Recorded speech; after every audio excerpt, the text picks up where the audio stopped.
पाकिस्तान ने 22 अप्रैल को जम्मू कश्मीर के पहलगाम में आतंकी हमला करवाया, जिसमें 26 लोगों की जान चली गई। इस हमले के ठीक 15 दिन बाद भारत की एयरफोर्स ने पाकिस्तान की उन जगहों पर हमला किया जहां से आतंकवादी गतिविधियां चलती थी, और इस हमले के बाद पाकिस्तान ने भारत पर हमला कर दिया, जिसके बाद दोनों देशों के बीच युद्ध शुरू हो जाता है। इस वॉर के स्टार्ट होने के बाद पाकिस्तान ने भारत पर हमला करने के लिए ड्रोन का इस्तेमाल किया, मिसाइलों का इस्तेमाल किया, लेकिन ये मिसाइलें अपने टारगेट को हिट करने में सक्सेस नहीं हो पाई और हवा में ही डिस्ट्रॉय हो गई। और इनको डिस्ट्रॉय करने में अहम भूमिका निभाई है S-400 ने। S-400 रूस के द्वारा डेवलप किया गया है, जिसका पूरा नाम S-400 anti aircraft defence system है। इसको रूस में ट्रायम्फ कहा जाता है, जिसको रूस की कंपनी एल्मास सेंट्रल डिजाइन ब्यूरो ने डेवलप किया है। S-400 को डेवलप करने के रूस इस पर 1980 से काम कर रहा है। रशियन एयरफोर्स ने 1993 में पहली बार बताया कि वो S-400 जैसे डिफेंस सिस्टम के ऊपर काम कर रहा है और जल्दी ही इसको आर्मी का हिस्सा बनाया जाएगा। रूस ने S-400 को लेके 1999 में पहली बार सफल प्रयोग किया और इसके बाद 2001 में इसको अपनी सेना में शामिल किया। इसके बाद 2003 में S-400 डिफेंस सिस्टम को लेकर रशियन आर्मी का एक बयान आता है कि अभी इस डिफेंस सिस्टम में कुछ और काम करने हैं, अभी ये सेना के लिए तैयार नहीं है। S-400 anti aircraft missile defence system को एल्मास के डॉक्टर अलेक्जेंडर लेमस्की के देखरेख में डेवलप किया जा रहा था। एक बार फिर से 2004 में रूस ने अपने S-400 डिफेंस सिस्टम का प्रयोग किया और एक बैलिस्टिक मिसाइल को सटीकता से मार गिराया। उसके बाद रूस ने 2007 में S-400 डिफेंस सिस्टम को अपनी सेना में शामिल किया। तब से रूस की आर्मी को सर्विस दे रहा है। S-400 में 3 एलिमेंट हैं, एक मिसाइल लॉन्चर है, एक पावरफुल राडार है और एक कमांड सेंटर है। यह किसी एयरक्राफ्ट को, क्रूज मिसाइल को, यहां तक कि तेज गति से आने वाले बैलिस्टिक मिसाइल को नेविगेट कर सकता है और सटीकता के साथ मार सकता है।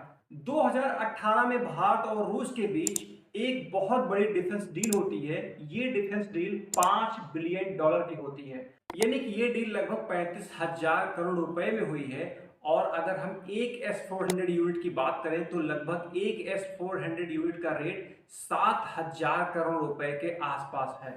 इस डिफेंस डील में भारत रूस को 5 S-400 anti aircraft missile defence system देने को तैयार होता है। भारत को अब तक S-400 की 3 यूनिट रिसीव हुई है। अगली 2 यूनिट 2026 तक भारत में आने की पूरी संभावना है। जब रूस और भारत के बीच ये डील फाइनल होती है तो इस डील के लेके अमेरिका काफी नाराज होता है। अमेरिका भारत को कई सारी धमकियां देता है। उसकी वजह ये रहती है कि अमेरिका के पास भी एक डिफेंस सिस्टम है जिसका नाम है पैट्रियट PC-3, लेकिन भारत पैट्रियट PC-3 पे भरोसा ना जता के रूस के S-400 पे भरोसा जताता है और ये बात अमेरिका को बेहद बुरी लगती है, जिसके बाद वो भारत को अनेक धमकियां देता है कि उसके साथ व्यापार नहीं करेगा, उसके ऊपर प्रतिबंध लगा देगा, भारत के ऊपर टैरिफ बढ़ा देगा। लेकिन भारत अमेरिका की बातों को परवाह ना करते हुए रूस के साथ S-400 की डील को फाइनल करता है।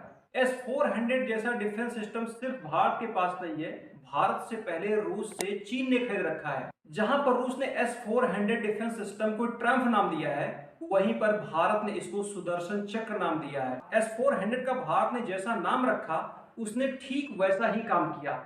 बॉर्डर पर जब पाकिस्तान ने तमाम मिसाइलों से अटैक किया, बहुत सारे ड्रोन से अटैक किया, तो यही S-400 उसको नेविगेट करता था और हवा में डिस्ट्रॉय कर देता था। यानी कि भारत के ऊपर एक भी मिसाइल नहीं गिरने पाती थी। उसका सबसे बड़ा कारण था S-400। S-400 एक साथ 72 मिसाइलों को छोड़ सकता है। S-400 में 4 तरह की मिसाइलों का इस्तेमाल किया जाता है। सबसे लंबी दूरी यानी कि 400 किलोमीटर तक के टारगेट को हिट करने के लिए जिस मिसाइल का इस्तेमाल होता है, उस मिसाइल के नाम है 40N6E।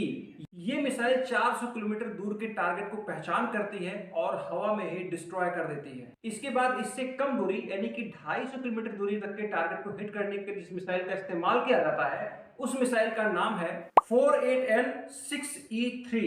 ये मिसाइल उन टारगेट को हिट करती है जो 250 किलोमीटर के अंदर है। इसके बाद S-400 में 2 और मिसाइलों का यूज किया जाता है जो छोटी दूरी के टारगेट को हिट करती है, जिनका नाम 9M96E और 9M96E2 है। अगर इन मिसाइलों के प्राइस के बारे में हम बात करें तो जो मिसाइल जितने ज्यादा दूरी के टारगेट को पहचान करती है, उसको हिट करती है, उसका रेट उतना ही ज्यादा है। आपने मीडिया में एक न्यूज सुना होगा कि S-400 डिफेंस सिस्टम ने पाकिस्तान के बहुत सारे ड्रोन को मार गिराया, बहुत सारे मिसाइलों को मार के गिरा दिया। ये बात पूरी तरीके से गलत है, क्योंकि S-400 की मिसाइलें इतनी महंगी है, अगर पाकिस्तान के 5 लाख, 10 लाख, 20 लाख के ड्रोन को मारने लगेगी तो मुझे लगता है भारत के पास S-400 की मिसाइलें ही नहीं बचेंगी। तो S-400 डिफेंस सिस्टम का इस्तेमाल दुश्मन देश की बड़ी बड़ी मिसाइलों से बचने के लिए, उसके फाइटर प्लेनों से बचने के लिए किया जाता है, ना कि 10 लाख, 15 लाख, 20 लाख के ड्रोन को मार गिराने के लिए किया जाता है। लेकिन अब इसके बाद एक बड़ा सवाल यह खड़ा होता है कि अगर S-400 ने ड्रोन को नहीं मार गिराया तो 700-800 की संख्या में जो पाकिस्तान ने भारत के ऊपर ड्रोन से हमला किया था, उसको किसने डिस्ट्रॉय किया? उसका पूरा का पूरा क्रेडिट जाता है भारत के भेल के द्वारा डेवलप किए गए आकाश तीर डिफेंस सिस्टम को। आकाश तीर डिफेंस सिस्टम ने ही सारे ड्रोनों को मार गिराया, ना कि S-400 ने ऐसा किया था। जैसे भगवान कृष्ण का सुदर्शन चक्र एक सुरक्षा कवच का काम करता है, ठीक वैसे ही S-400 भारत के लिए एक सुरक्षा कवच था, जो भारत के बॉर्डर पे तैनात था और किसी भी पाकिस्तानी मिसाइल को भारत में नहीं करने दिया। तो S-400 डिफेंस सिस्टम ने भारत के लिए एक सुरक्षा कवच का काम किया और दुश्मन देश के लिए एक तबाही का काम किया। आज की वीडियो ब्लॉग में बस इतना ही। ये वीडियो आपको कैसा लगा इसके बारे में जरूर बताएं। वीडियो को लाइक करें, चैनल को सब्सक्राइब करें। धन्यवाद।